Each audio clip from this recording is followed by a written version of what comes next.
ये हिंदुस्तान है, ख्वातीन वक्त के साथ सब चलने लगे तो इसका एक अवार्ड अलग से रखेंगे कभी। जब उर्दू के ज़वाल की बात प्रोफेसर अब्बास रज़ा नैयर साहब आप कीजिए तो ये कहिए उर्दू इसलिए पिछड़ गई कि उर्दू वक्त के साथ कभी नहीं चली, उर्दू वक्त के पीछे चली इसलिए उर्दू पिछड़ती चली गई। जब हम उर्दू वाले वक्त के साथ चलना सीख लेंगे तो उर्दू भी वक्त के साथ चलने लगेगी। वो पहले आप ही करती रह गई इसलिए उर्दू सबसे पीछे रह गई। एक ऐसी नुमाया शख्सियत को आपके सामने पेश करूं कि 1400 साल पहले भी वो एक बिजनेस वूमेन थी, बिजनेस करती थी, इस्लाम में बहुत बड़ा उनका कंट्रीब्यूशन है।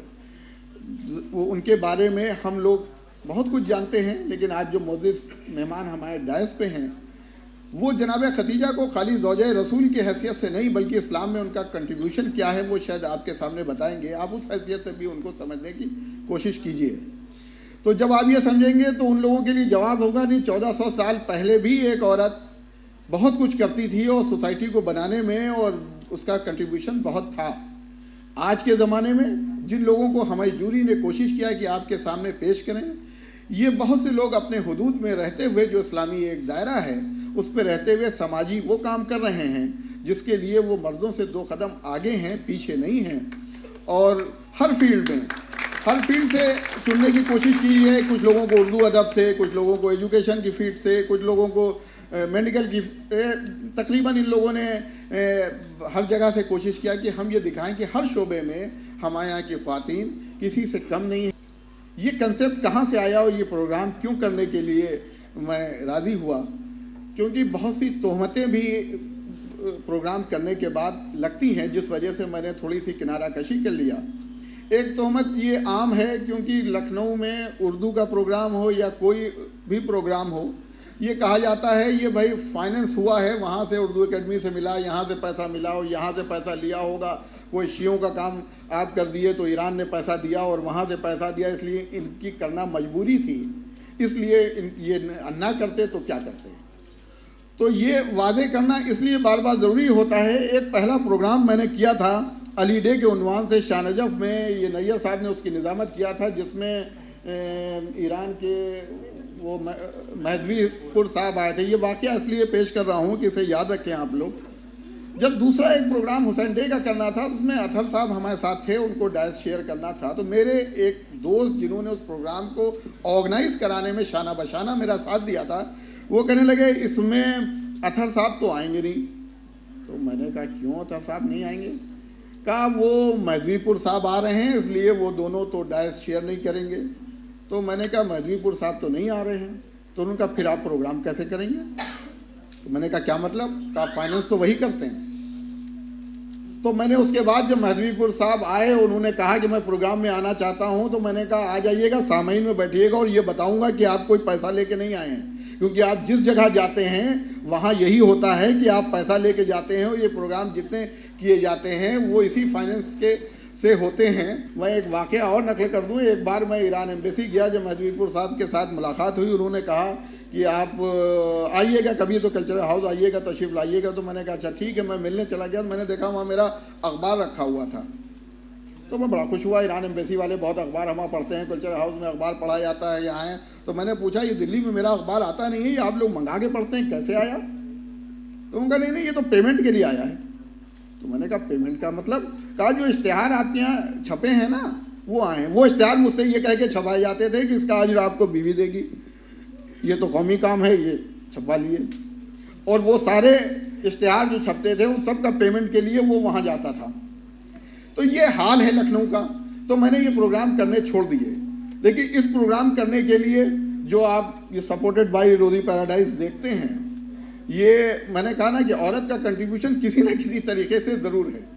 तो इस रोज़ी पैराडाइज की मालिकिन रोज़ी रिजवी हैं, मेरी शरीक हयात। उन्होंने वाजिद होके उन्होंने कहा कि जनाब खदीजा पे प्रोग्राम करें। वो भी एक बिजनेस वूमेन थी और आप जो लोग बिजनेस कर रही हैं उनकी हौसला अफजाई कीजिए और उनको सामने लाइए, उनका भी कंट्रीब्यूशन है, इसका फाइनेंस मैं करूँगी, मेरी तरफ से ये हो। तो मैंने कहा ये बता दूं, इसलिए ये इतनी तमीज़ बांधी कि इसका पैसा कहीं और से नहीं मिला है, इसके पैसे की सिर्फ ये रोज़ी पैराडाइज ही वो हैं जिनके वजह से ये प्रोग्राम हुआ। प्रोफेसर साबरा हबीब साहिबा से दरख्वास्त है कि वो निज़ामत के फ़राइज़ की ज़हमत उठाएं। मैं मोहतरमा ताज बानो से गुजारिश करूंगी, जो कि उर्दू की HOD भी रह चुकी हैं करामत डिग्री कॉलेज में। शबीउल हसनैन साहब और मुअज़्ज़िज़ सामीन, मैं सबसे पहले वक़ार रिज़वी साहब और रोज़ी रिज़वी साहिबा को दिली मुबारकबाद देती हूँ कि उन्होंने इंटरनेशनल वीमेंस डे को बीबी खदीजतुल कुबरा की ज़ात से मंसूब किया। कुल्लु मन नासो अला क़द्र उक़ूलिहिम, लोगों से, उनकी सामने वालों से उनकी अक्ल के मुताबिक कलाम करो। पैगंबर किससे अपने दिल की बात कहते? अगर रफ़ीक़ हयात, रफ़ीक़ मकसद पैगंबर बीबी खदीजतुल कुबरा ना होती। मैं आखिरी शेर पढ़ूंगी। सरे फ़हरिस्त सदाकत तेरा नाम आज भी है, तेरा फर्जंद ज़माने का इमाम आज भी। मैं रीबा से गुजारिश करूंगी कि आप मशहूर मनक़बत निगार हैं मोहतरमा रीबा अब्बास साहब। शहज़ादी खदीजा के हवाले से एक मनक़बत के चंद शेर आपकी खिदमत में समाअत फरमाइए कि अर्श और फर्श सना खान खदीजा के हैं, अर्श और फर्श सना खान खदीजा के हैं, यानी लबे कुरान पे गुनगान खदीजा के हैं, अर्श और फर्श। आज इस महफिले मिदहत में मोहम्मद की कसम, जो भी आए हैं वो मेहमान खदीजा के हैं, जो भी आए हैं। दीन खालिक ने नमक खाया है इनके घर का, याद क्या आपको एहसान खदीजा के हैं, याद के सर्फ होते हैं तो हो जाए ये दौलत के पहाड़, और दीन रह जाए ये अरमान खदीजा के हैं, दीन रह जा। दोष अहमद पे है ज़हरा वो अली के हसनैन, और जलवागर लूलू मरजान खदीजा के हैं। करबला काबा नजफ खुल्द मदीना मशआद, ये नशे मन ये गुलिस्तान खदीजा के हैं, ये नशे मन। और यहाँ तहज़ीब तबर्रुक की तरह बटती है, यहाँ तहज़ीब तबर्रुक की तरह बटती है, ये अज़ा खाने दबिस्तान खदीजा के हैं, ये अज़ार। आखिरी शेर के सुनने वालों में है बिल्कीस और सुलेमान नैयर, आपकी नजर सुनने वालों में है बिल्कीस और सुलेमान नैयर, मदह खाबू जरो सलमान खदीजा के हैं, मदह खाबू जरो। दोनों जहां के लिए सीरत का इदारा ज़रा वो खदीजा, ज़हरा वो खदीजा। एक मादर ज़हरा है तो एक उम्मो अबीहा, ज़हरा वो खदीजा, ज़हरा वो खदीजा। और सुल्तानों के सुल्तान को एक आके मिली है, एक जाके मिली है, एक जाके मिली है।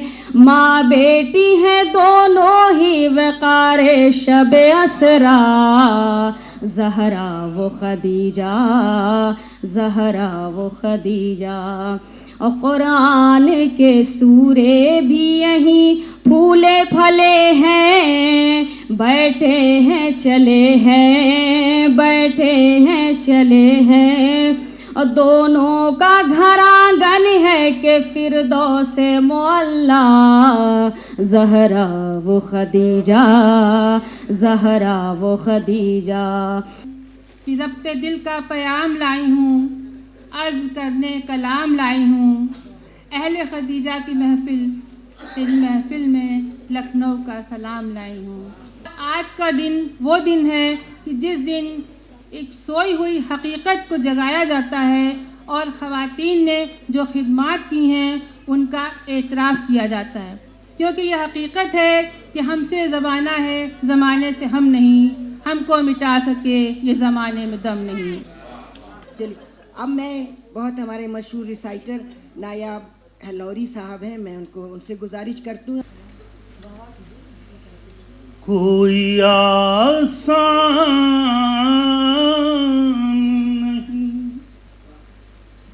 मिसले खदीजा होना,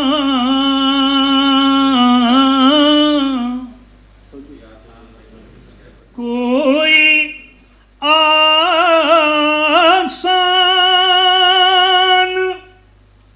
नहीं मिसले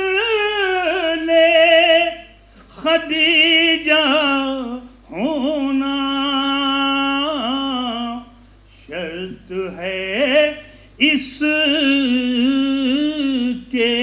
लिए मादर ज़हरा होना। दावते फिक्र है दुनिया सखावत के लिए, दावते फिक्र है दुनिया सखावत के लिए। 6 महीने तेरी शादी का वलीमा होना, 6 महीने और तेरी बेटी ने ये दुनिया में किया है साबित, नस्ल चलने को जरूरी नहीं बेटा होना।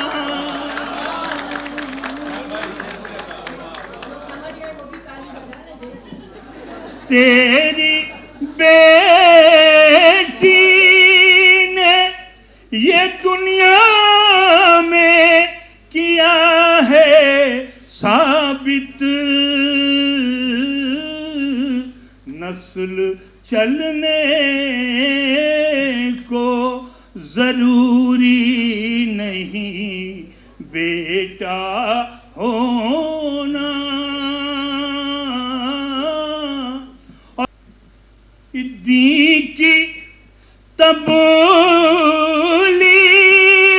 में काम आए तो बेहतर, वरना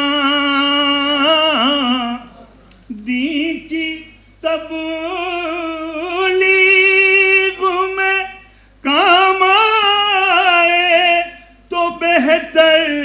वरना कुछ बड़ी बात नहीं जेब में पैसा होना। कि देखना तकरीर की लज्जत कि जो उसने कहा मैंने ये जाना कि गोया ये भी मेरे दिल में है। तो मैं सिर्फ इस वक्त यही कह सकता हूँ कि जो कुछ भी यहाँ पर कहा गया, नैयर साहब ने कहा और जो मुख्तलिफ जो स्पीकर्स थे, वो सब कुछ मेरे तरफ से भी पढ़ा जाए, क्योंकि मैं उसको यकीनन उन सब की तायीद करता हूँ। कुछ बातें छोटी वो इधर की थी जो मैं आपको अर्ज़ कर सकता था, लेकिन उसका वक्त नहीं है। इसके ऊपर भी मैं आपको एक शेर सुना दूँ, उससे बहुत सी बातें वाज़ेह हो जाएंगी। मौलाना आज़ाद किसी जलसे में थे, बहुत वक्त हो चुका था, लेकिन उनकी जो स्पीच थी वो बहुत तैयार होके आए थे, किसी मसले पे बहुत खफा थे। तो मजमे में से किसी ने, एक छोटे लड़के ने उनको एक पर्चा दिया और उस पर एक शेर लिखा हुआ था कि नामुनासिब है खून खौलाना, फिर किसी और रोज़ मौलाना। तो मैं अपनी स्पीच को किसी और दिन के लिए रखता हूँ, क्योंकि आज कोई मौका नहीं है। दो एक छोटी बातें जो जिस रेफरेंस में हैं, अगर जो स्पीकर्स पहले के थे वो मुझे माफ़ करें, तो मैं थोड़ा सा उसके ऊपर कमेंट करना चाहता हूँ और बहुत जल्दी मैं मुख्तसरन बता दूँगा। एक तो ये कि जो विमेंस डे मनाया गया यहाँ पर आज, उसके बारे में कोई जिक्र नहीं हुआ। आपने ज़रूर थोड़ा सा जिक्र किया कि क्लारा ज़ेटकिन ने इसको स्टार्ट किया था। मैं ज़रा सा इसमें तरमीम करके बताना चाहता हूँ कि first movement was started in 907। वो न्यूयॉर्क में हुआ था और टेक्सटाइल की एक कंपनी में औरतों ने, 15,000 औरतों ने एक मुजाहरा किया था कि हमारे जो वर्किंग आवर्स हैं उनको कम होना चाहिए, हमारे वेजेस बहुत कम हैं, उनको बढ़ाया जाना चाहिए। That was the first ever revolution by the ladies. Later on 1911 में क्लारा ज़ेटकिन, जो कि सोशलिस्ट मार्क्सिस्ट थी जर्मनी की, उन्होंने इसको इशू को बहुत बढ़ाया।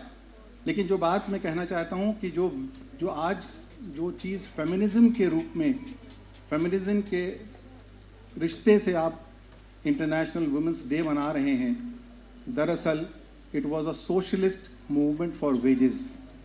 इकोनॉमिक्स इन्वॉल्व थी उसके अंदर, जो कि धीरे धीरे जब रशिया में निकोलस का रूल था, दैट इज़ अबाउट 1917, तो 1917 में भी बहुत मुसीबतें थीं और औरतों ने एक रिवोल्यूशन उसके ख़िलाफ़ किया कि हमको खाने को मिलना चाहिए, fundamental right to food. That was the revolution.